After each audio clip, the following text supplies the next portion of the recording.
Welcome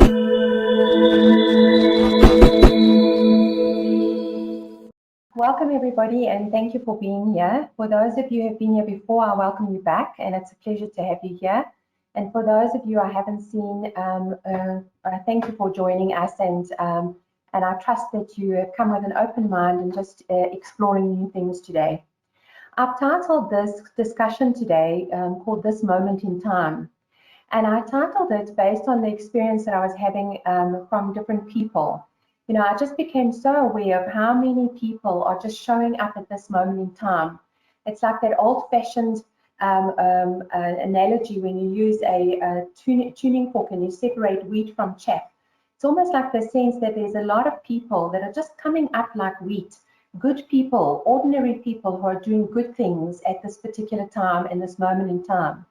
And I see it from people donating, making masks, from donating food, to the impression that we're having, not only in our communities, but as a country, where we're having such feedback around the leadership in the country. When we look at I've never heard positive feedback like this, not in a long while, put it that way, around the leadership in the country in the form of President Cyril Ramaphosa and the people around him, and recognizing that there's more than just him, but there's a group of business people and his team of people in public sector that have come together to make this all possible as we go forward, and to act in a way that does good.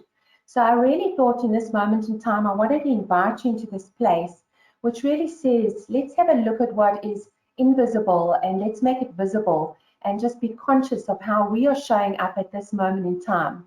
So I'm going to go now I'm going to switch off the webcam, and we're just going to go into the slides as I share some of the thoughts in this moment in time. Okay, so I'd like to introduce you just to this concept of time. You know, time is a precious thing. In history, over time, there's been moments when people have made moments in time. And so I really wanted to talk about how this time was showing up for you, and what kind of, when you look back on this time, how are you going to talk about it to your children and to your grandchildren and so forth, how you showed up at this particular point in time. And how was it, how did it look at this particular point in time? Were you having weak moments? Were you kind of contributing and creating spaces that were really positive for other people at this particular time, both positive for yourself and for others? So I thought I'd introduce you to this concept of not only this analogy of wheat, which really is, I just want to look at the spotlight, which really is about kind of these wheat moments. But I also wanted to introduce you to this concept of somatic markers, which talk about both positive moments and also negative moments. And let's just have a look at them, because I've symbolized them in two different ways. The first thing is looking at this wheat. We have these moments in time. When I was researching experience around entrepreneurs, there was a moment where I found this reading around somatic markers. And basically what it talks about is when we behave in a particular moment in time, we can have a positive relationship. There is a positive response to that behavior. We feel positive about it. So we may have kind of feelings of excitement and delight or confidence, and so there's kind of a positive marker that gets created for us, and I've chosen to use the wheat analogy as that positive marker, as a somatic marker. We've also got those moments in time when we show up as individuals with ourselves, as almost like we create a checkmate situation. And so I'm using this checkmate analogy, which I'm going to explain a little later, in terms of what does it feel like to be in a checkmate situation, both for ourselves and for others. So I want you, as we go through this discussion, to just apply your mind to the kind of experience you're creating for yourself and for others around you as we go through this discussion. So clearly, we're going to talk about today these checkmate spaces and these wheat spaces that get created around us. And I want you to now just think about, in a learning experience, you'll notice that I've actually started with the checkmate spaces as opposed to the wheat spaces, Because often when we are learning or just understanding new concepts, we actually focus on the negative things first. We're very quick at understanding what we're not good at, and it's almost a default behavior. So in adult learning, it often helps us to understand how we're showing up and behaving and creating checkmate moments as opposed to those weak spaces, and then we'll go to the weak spaces. And I'm going to share some stories with you around this. But let's understand what we mean by this checkmate. When you create a checkmate, you almost, when I looked up the definition of checkmate, the way that we behave in a checkmate situation, we play our chess piece, and for those of you who may not be chess players, so don't worry, we're not going to get technical about this, but we play our chess piece, and when we play it against a king on the other side, and the king has no way of being able to move out of that moment, right? So there's no way to move. When you lose, not only do you lose the game, but you also have no way to actually move in that particular moment. And so I wanted to share with you some of what that looks like. Remembering we're not going to spend a lot of time on the checkmate moves that might be happening in yourself and others at the moment, but and with others at the moment, and we'll move quite quickly to those wheat moments. But the reason I'm sharing this with you is that at this time in lockdown and in this kind of extended period when you are in a really unsafe, you're in a kind of unsafe, conflicted situation, where this checkmate experience can show up very quickly. So I'm going to share an example with you of an individual that a couple of individuals that comes out of this theme of behavior. See if you recognize this in yourself. People are in that checkmate moment with themselves. They're almost always judging themselves. There's a sense of they have space in their head, but they fill the space in their head with those doubts, with the constant doubt of judging myself. Am I doing the right thing? Am I not? There's also almost a sense of when they set themselves up to almost say there's only one way of doing things, and every way that I do this, every way that I'm doing things is negative and bad. And so the space in their head is filled with that judgment and that one way of doing things. It's like that my way or the highway and no other way of doing things. And so I want you to just become aware of whether you are doing that to yourself, whether you are setting yourself up at the moment, almost filling your head with all that judgment. And it often happens when we are filled with fear or uncertainty, we do this to ourselves. And so I raise this example because we set ourselves as almost that checkmate. We have nowhere to go. And so we land up we spin our wheels in that same space and set ourselves up with no space, literally space to maneuver. So at this point in time, what I want you to do is just become conscious of your body. Become conscious of how you are holding your shoulders, how your chest is being held, how your chin is being held. And very quickly, you can almost feel yourself, you curl in on yourself, how you're holding your legs. Are they folded? Are your arms folded? Open up a little bit and just feel what it is like to make physical space, not only for your head, but for your body in these kind of checkmate moments. I'm going to share another story, just a narrative in terms of how people behave and contribute to these unsafe spaces and create these checkmate moments. There's a team of people that I work with, that I was working with some years ago, and I'll show you how it shows up in groups as well. And essentially, this team was creating an unsafe space for themselves. They were dysfunctional as a team. They were really judging each other, fighting with each other. There was a sense of non-productivity, and there was a very real threat of them closing down at the time. And this business closing down because there was just they weren't able to provide income, and as they got so stuck in this vortex, like a hamster's wheel, they just kept going round and round. And so they were really creating these checkmate experiences. But what was so evident in what they were creating, there was a sense of, as they were talking to each other, they were constantly judging each other, bringing negative energy into that space. There was, as they brought ideas, they were shut down unless they fitted in with the owner or the manager's ideas. And at that point in time, that owner and manager also had a board of directors. And they were also, when ideas were brought to the directors, there was almost a sense, well, if it doesn't fit in with what I am advocating, then it's not going to work. And there was this kind of, you're too young, you're too inexperienced, you don't know our industry, and no matter what they did, they were in this unsafe space. So what happened is that this organization, the wisdom and potential, just went from this conscious space where they were trying into this unconscious space, and there was a sense of feelings. The somatic marker that they created was a sense of hopelessness and helplessness. What do we do? And so they weren't able to become unstuck in that space. And so you can see here, I've just put in these behaviors, and I'm not sure if you also feel this from time to time, or you set other people up. They almost have no voice. It's like that old-fashioned historical behavior of a king or a sultan. I will cut off your neck. I will basically chop off your neck if you behave in any other way that I expect you. So here were these people trying to serve the board's needs and serve the owner's needs, and yet at the same time, when they tried to do it, they were shut down. So they lost their voice and their identity. And this is something that can happen so quickly in a situation of fear that we place ourselves. We can put ourselves into this checkmate experience where we feel that we have no alternatives or moves.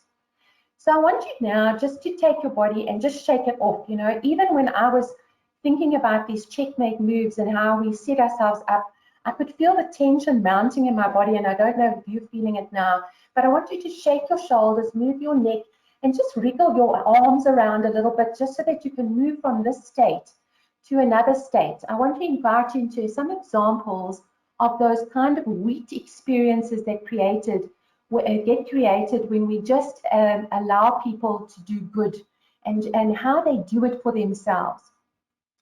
So I want to share with you this example of safe spaces that was created by a colleague of mine. This colleague has actually been mentioned today in a couple of times in the news. He was actually part of the relief fund that has been created for small and medium-sized businesses, and he represents business in some of these conversations. But this particular colleague that I have in mind, he came into my environment some years ago, and he wanted to create a project which would cover the entire industry, right? And it was a new concept. Part of it was new and part of it wasn't. And in an interaction with me, I mean, this man is a very, very wealthy man in his own right. He has also got a lot of rank and privilege in that he is an investor in major companies. He sits on many boards, and he has really got a presence, right? So he had rank and privilege over me at the time, and he came to me. I was working for the South African Insurance Association, and he suggested this project. In the conversation with him, first of all, his space around him, he was reflecting that essential quality that we spoke about last time, that sense of being tremendously present to you and honoring you at that moment. But beyond that, what was so amazing with him is that he put on this idea on the table, and then he was clearly deeply passionate about this idea, and he felt that it would not only have a huge impact on the industry, but on multiple people. It would create, ignite the economy.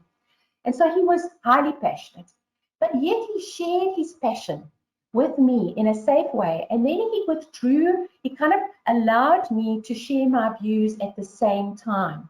So he had this ability to move in and out of this passionate view, his opinion, and share it with me. Now, I don't know what you like, when you're out, if you're an actual practicing plumber and you are practicing with your plumbing technician, how you are when you're passionate about things. And if you create that safe space, that wheat moment for your plumbing technician to rise up and share views with you. But it was an unbelievable experience. We spoke about what success would look like, what failure would look like, what resources would we need. And he allowed me space to actually share my concerns in that moment. It was so powerful that I wanted to just share with you some of what these wheat moment experiences are like. And by the way, we have the capacity to learn these behaviors. If you were more like the checkmate behavior, please don't despair. Come with me and just allow your space to open up just to hear these points, because there's an opportunity here potentially for you to recognize this. He was pretty neutral. I spoke about sharing that view and then coming out of it. I'm going to speak about compassion and a lot more in the next slide, but so he was also, I want to jump to real. He was real. He shared the facts with me at the time. He didn't, try to doctor it or say it was going to be all this good. We were able to kind of consider the good and the bad at the same time. It was very clear and very relevant. And I felt so motivated when I was finished, so excited and pleased to be part of working with someone like this, that I wanted more of that. I bought into the whole process. I felt very safe in a very uncertain space with this particular individual. And this is the same thing we do with our own heads.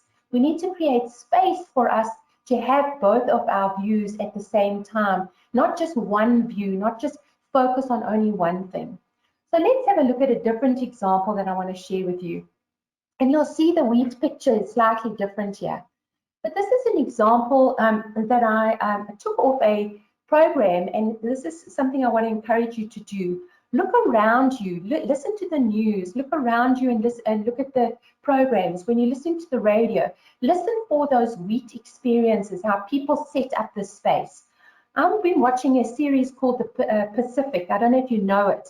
It's a wartime series that's being rerun on DSTV at the moment. And it's set in the Second World War, where the Marines, the Americans, are fighting the Japanese. And the Marines have to capture this particular beach, and they have to, or this field, and they cover this field. Now you can imagine in the story, there is bombs going off, there's blood, there's gore, there's sounds, it is tremendously pressurized and terrifying. As I think of it, I feel terrified.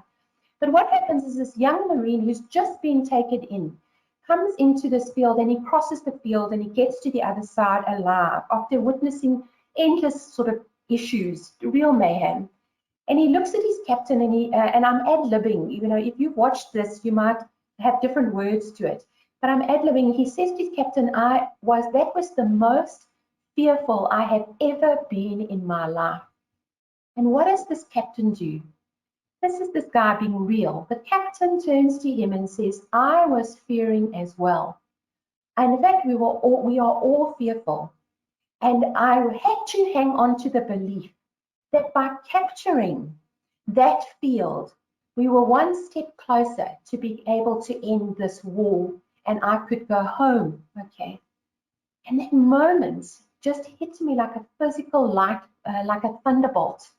Because there was a sense of, not only did he do what I explained to you that businessman had done with me earlier, he listened to that young man's view, but he also was able to share and acknowledge in himself the own fear he had in himself without being overwhelmed by it, without allowing it to kind of just dislodge him. He just acknowledged it as a matter of course and fact. So I want to just introduce you. Clearly, I'm going to invite you into a space which says, what's the kind of behavior that you could be invited to at this time with yourself? And I want to invite you what we call in leadership circles and in leading people and connecting with people and connecting with yourself, what we call this thing called a neutrality dance.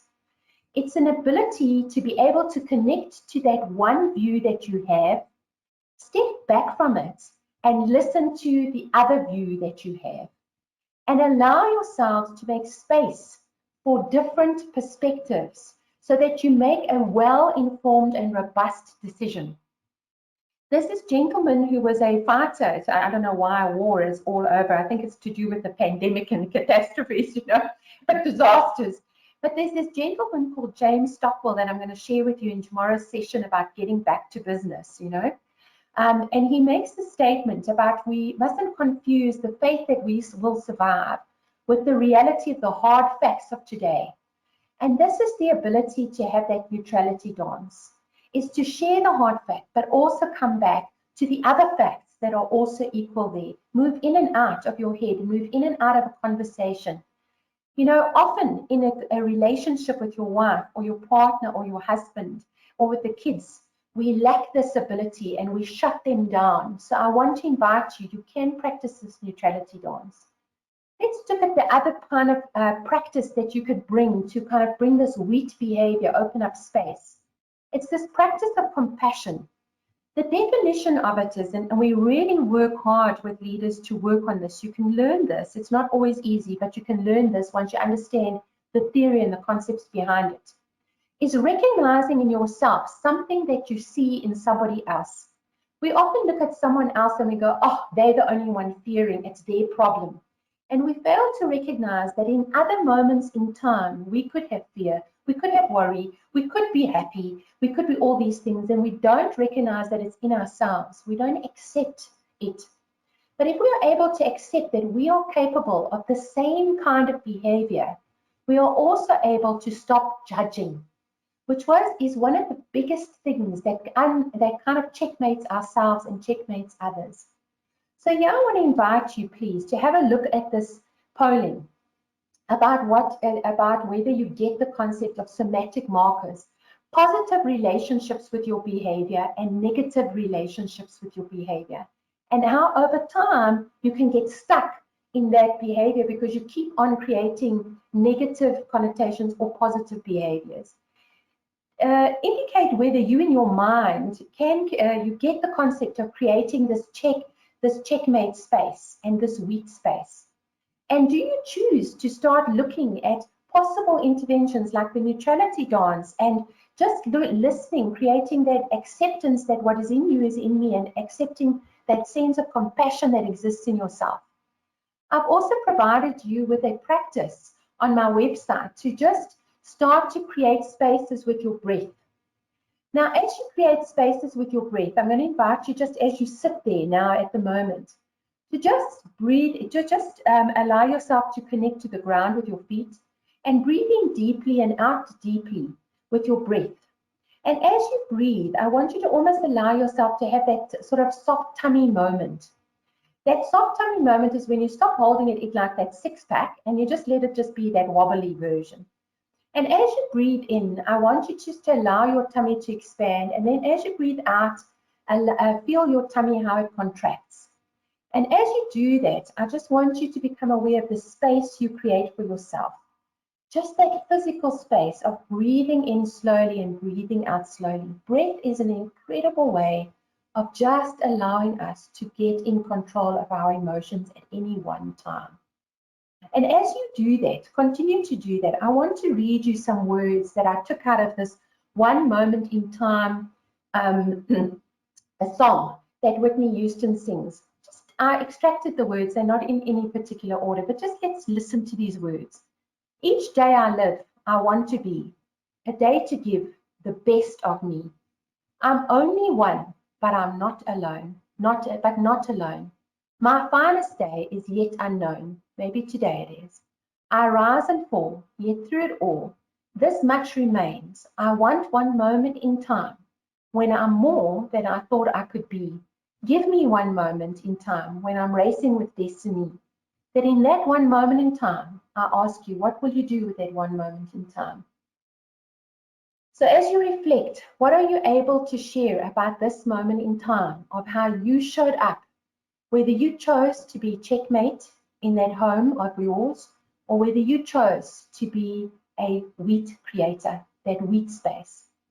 So here's my invitation. Hold the space so that you and others can be more than you thought you could be. Thank you so much.